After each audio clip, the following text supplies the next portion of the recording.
Hi everybody, Lori here. I was going to talk about one of the readathons I'm going to be participating in March, and that is mid-grade March. And I got their names down because I forgot. Books and Jam, which is Krista, and Katie from Life Between Worlds are the host. There are 5 prompts, and there is a group book. I have a couple that will fit prompts. I'm not gonna tell you which ones. You guys could probably figure out which ones fit the prompt, kind of. But I'll tell you what the prompts are. Okay. The prompts are a nonfiction or book based on true events. The second one, I actually do have I will show you the second one because everything else could probably fit for the fantasy one. But anyways, the second one is a book with a non-human main character. Let me tell you everything and then I'll show you. And then the third one is fantasy. The fourth one is books written in verse. And the fifth one is a diverse read. And I'll tell you what the group read is when I get to it because I'm participating in the group read. With a group book, I mean, not whatever. Group read, group book, you know what I'm talking about. But anyways. Yeah, so those are the prompts. So let's get started. Now this one will work for the second one? No. Yeah, the second one. The one with the non-human. This is by Marie Yuen, something like that. The Adventures of Fatty and Paso in Central Park. This says, Fatty the cat loves nothing more than spending his days balanced atop his favorite chair, gazing out his window at Central Park below. Everything is simple, fabulous, I guess I'm supposed to say. Until one day, when the meanest hawk in the park lands in his terrace and makes a terrifying announcement that he is coming for Fatty and his furry little friends, if I can talk. When Fatty decides he is tired of being a scaredy cat, he jumps into a laundry bag and escapes to Central Park to stop Crawler, the bully hawk, once and for all. But his unplanned operation goes horribly wrong when he finds himself alone and lost in the park. When his best friend, Peso, realizes his partner in crime is missing, he teams up with several animals to find Fatty. As the band of furry pals set out on a hilarious journey, they quickly realize that if they put aside their differences and work together, it might just be enough to save a lovable undercat and each other. In this animal adventure novel, a cat on a mission to stop a bully hawk must face his fears all alone in a scary park with a group of unlikely friends attempting to rescue him.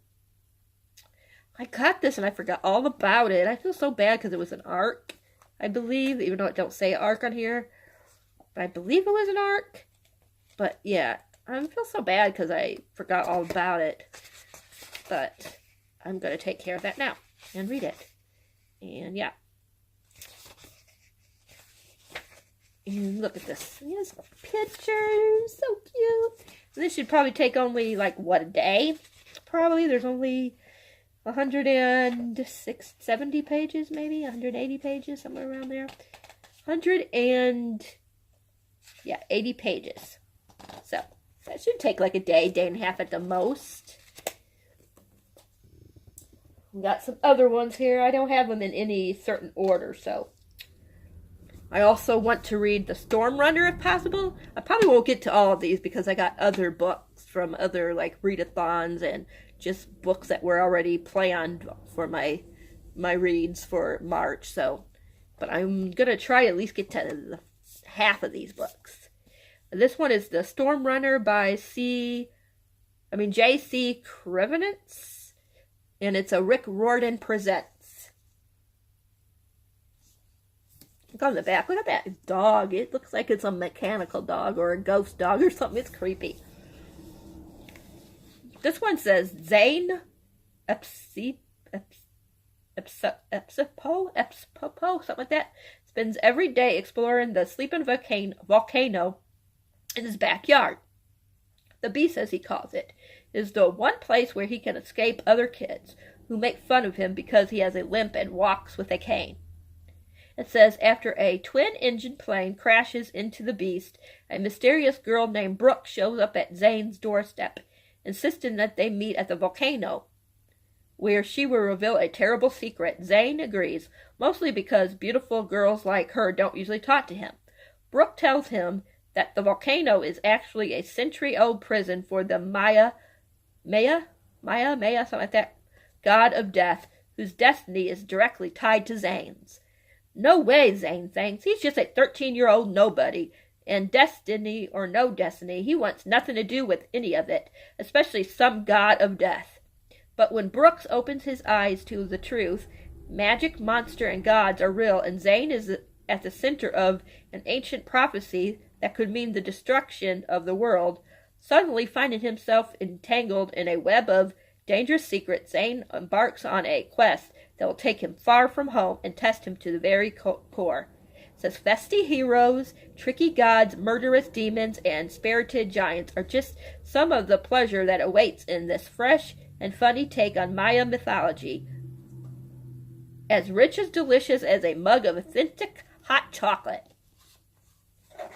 And I know I've showed this when I first got it, but I just love the orange in this. Oh my gosh.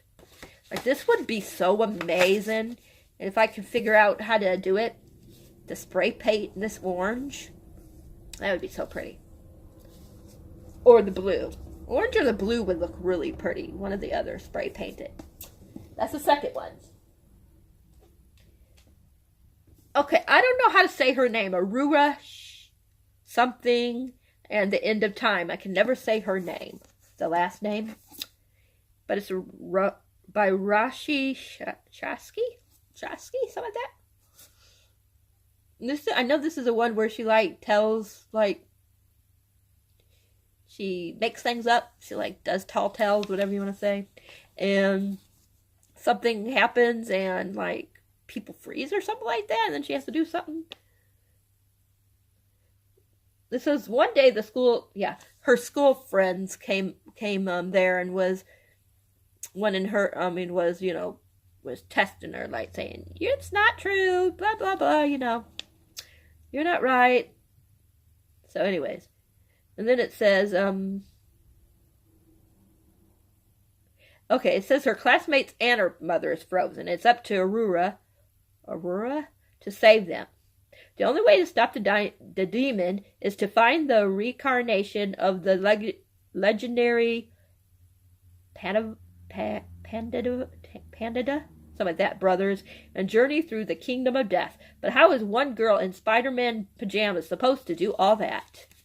So, definitely looks like it's going to be cute. In purple, because no one loves purple.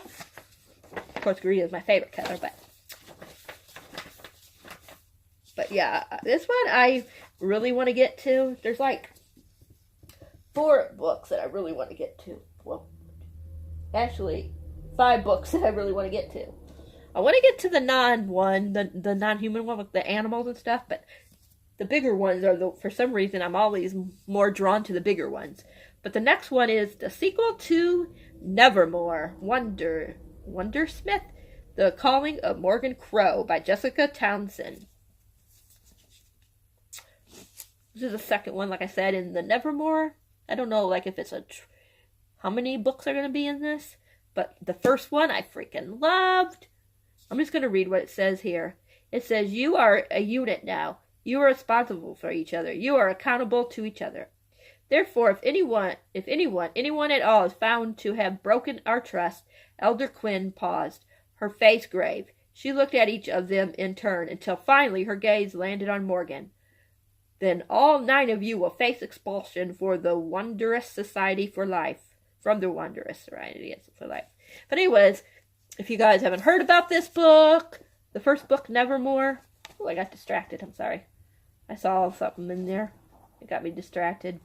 But anyways, it's about this girl that was cursed, supposedly cursed, and she's supposed to die, what, on her 12th or 13th birthday? One or the other. And this guy, what's his name? What did I forget his name? Man, oh geez. No, not Jasper. Or is it Jasper? I'm not sure.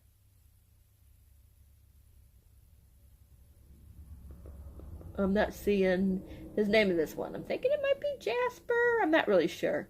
But if you guys read it, you guys know Jupiter? Yeah, Jupiter, that's it. Jupiter. At least I got the J right, but yeah. Jupiter comes and swipes her away and takes her to this world. And things happen. They say it's kind of like a Harry Potter. I can see a little bit of it, but it's not. It stands on its own. I mean, it's really good, you guys. This one probably going to take me a week. I got some big books, not even on my mid-grade one that, yeah.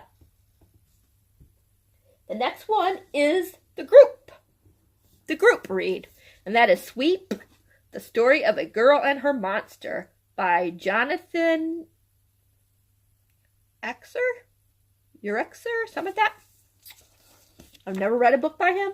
Very interested about a girl that is like sent to what is it? Oh, look at, I gotta show you this. Even though I did a haul the other day and showed it to you guys in the haul, I gotta show it to you again because oh my god, this is gorgeous. Like I just love this whole like it's synthetic. How do you say that word? But, oh my gosh. But I know I told you guys about what it was about when I did my haul. But anyways, I'll do it again. It says, we save ourselves by saving others. It says, it's been 5 years since the swamp disappeared. Orphaned and alone, Nan Sparrow has no other choice but to work for a ruthless chimney sweep named Wilkie Crud or Crude? I think it's Crude. She spends her days sweeping out chimneys. This job is dangerous and thankless, but with her wits and will, Nan has managed to beat the deadly odds time and time again. When Nan gets stuck in a chimney fire, she fears the end has come. Instead, she wakes to find herself unharmed in an abandoned attic, and she is not alone. Woo-hoo. Huddled in the corner is a mysterious creature, a golem, or golem, how do you say it? Made from soot and ash. Sweep is the story of a girl and her monster. Together, these two outcasts carve out a new life. Saving each other in the process. Lyrically told by one of today's most powerful storyteller, Sweep is a heart-wrenching adventure about the everlasting gift of friendship and wonder. So, this looks really awesome. It ain't that big of a book. Like, 2 of these books aren't that big. So, maybe 3 even, I'm not sure. This one has like a little over 300 pages, like 340 pages, something like that. So, and it's mid-grade, so it shouldn't take too long. And the last one you're going to see in another video of mine that I'll be doing for another readathon. That is The Girl Who Drunk the Moon by Kelly Barnhill. I'm not really sure too much about this book. I know a lot of people love it, and I heard amazing things about it, so I wanted to read it. I'm not going to tell you really what it's about, but I will read this part. It says, there is magic in starlight, of course. This is well known. Moonlight, however, that is a different story. Moonlight is magic. Ask anyone you like. So I know it's about like a lady or a witch or something that finds this girl, or I don't know what she is, and she gives her something that she wasn't supposed to give her, and stuff happens. I'm not really sure what happens, but yeah, it looks really good. And just look at this gorgeous cover. I mean, I just love this cover. I love how like the little I don't know what those are supposed to be, but I like these. But you'll see this again in another one of the things I'm going to be reading for another readathon. So it works with 2, yay! like how it starts out. In which a story is told. Yes, there is a witch in the woods. There has always been a witch. Definitely. So, let's pick these babies all up. These are, like, these two right here are, like, huge. The last two. Like, oh gosh. I don't know how people, like, pick these all up and show you guys. Especially, like, when they got, like, stacks on stacks on stacks. But these are the ones I'm going to try to get to in March. And I know some people are, like, trying to, like, they're going to try to read a book a day. No. I don't have time for a book a day. But I'm going to try to read these, and who knows, maybe I'll read some more, because I got, like, Percy Jackson. I want to get caught up on that. I got some other kids' books. My daughter just got Winnie the Pooh. I might read some of that. Even if I don't finish it all, I might read maybe a chapter a day in the Winnie the Pooh. Oh, and she also's got Wizard of Oz, so maybe a chapter a day of Wizard of Oz, one or the other. Speaking of it, I'll be right back, and I will show you guys the the book of the Wizard of Oz that she's got. She also got a really pretty bookmark, but look at this Wizard of Oz. I mean, this is gorgeous. So maybe I'll read like a couple of chapters a day in this. But, oh my gosh, you guys, this is gorgeous. Like, she loves this thing. She looks at it every day. I gotta make sure I don't lose where she's at. And then she got this Star Wars bookmark. She loves Star Wars. Yeah. But this is so neat, you guys. Like, oh my gosh. If she had Winnie the Pooh out here, I'd show you, but she doesn't have Winnie the Pooh out here. But yes, this one looks like it would be a lot of fun. So maybe I'll try to read 1 to 2 chapters of it. Maybe I'll read it to her. Because Robin don't know how to read. She just knows how to look at the pictures. She is trying to read, though. Like, she'll try now to sound out certain words and things. But yeah, I think I might do that, though. See if she wants me to read like a chapter a night in either this or Winnie the Pooh. I'll see which one. And then, yeah. But I'm going to let you guys go. If you guys are participating, let me know what you're reading. Or put your TBR, video for your TBR down below if you are. For I can watch the TBR, because I love to do that. I love you guys all. Remember, if you ever need anything, I am here. I love to talk to you guys. If you like this video, remember thumbs up. Remember, if you haven't subscribed, please subscribe to the channel. And remember, if you do, the thumbs up, for you'll know whenever a video of mine is uploaded. And yeah, I'll be back probably pretty soon, sometime today, with another one, because I'm waiting on one book to get here that's supposed to come today. And then I was going to show you what I am going to read for, I think it's called Buzzathon or something like that. I'm not really sure. I think it's Budword or Buzzathon, one or the other. But yeah, I'll be back with that in a little bit to show you what I'm going to be reading for that one. And I will talk to you guys all later. Mwah! Bye for now. Lori out.